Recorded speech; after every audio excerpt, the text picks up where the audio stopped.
સુરત શહેરના પર્વત પાટિયા વિસ્તારમાં ધોળા દિવસે એક શખ્સના અપહરણની ચોંકાવનારી ઘટના સમાવી છે. પૂર્વ દાવતમાં આકાશ રાજપૂત અને તેના સાથીઓએ મળીને એક કુરિયર બોયનું તેની ઓફિસ પાસેથી અપહરણ કરી તેને ચપ્પુને અણીએ જાનથી મારી નાખવાની ધમકી આપી હતી.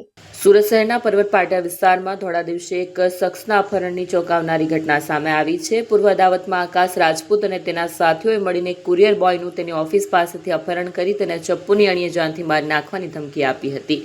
આ સમગ્ર ઘટનાના સીસીટીવી ફૂટેજ પણ સામે આવ્યા છે, જેમાં આરોપીઓ શખ્સને મારતા અને ગાડીમાં બેસાડતા નજરે પડે છે.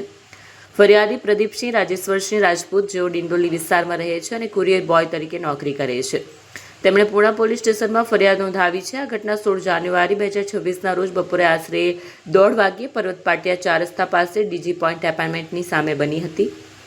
આરોપીએ તેમને ગાળો આપી ઢીકા મૂકીનો માર માર્યો અને બળજબરીપૂર્વક બ્લુ કલરની સુઝુકી 4 વ્હીલ ગાડીમાં બેસાડી દીધા હતા. ગાડીમાં બે ઈસમોએ પ્રદીપસિંહની કમર પર ચપ્પુ રાખી તેમને જાનથી મારી નાખવાની ધમકી આપી હતી. અપહરણકારો તેમને મહારાણા પ્રતાપ ચોક, પૂર્વાંચલ રેસ્ટોરન્ટ અને ડિંડોલી બ્રિજ નીચે ફેરવી અંતે કેસર ભવાની સોસાયટી પાસે ઉતારીને ફરાર થયા હતા. પોલીસ ફરિયાદ મુજબ આ ઘટના પાછળ 14 જાન્યુઆરીના રોજ થયેલી એક માથાકૂટ જવાબદાર છે.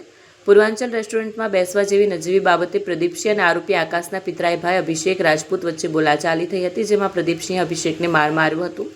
આ અદાવત રાખીને આકાશે તેના મિત્રો સાથે મળીને અપહરણનું કાવતરું ઘડ્યું હોવાનું મનાય છે. જોકે યુવકે હિંમત કરી ફરિયાદ નોંધાવતા પૂણા પોલીસે આરોપીઓ વિરુદ્ધ રાયોટિંગ સહિતની કલમો હેઠળ ગુનો નોંધી વધુ તપાસ હાથ ધરી છે. સીસીટીવી ફૂટેજમાં દેખાતા દ્રશ્યોના આધારે પોલીસે હવે આ અજાણ્યા 6 શખ્સની ઓળખ કરવાના ચક્રો ગતિમાન કર્યા છે.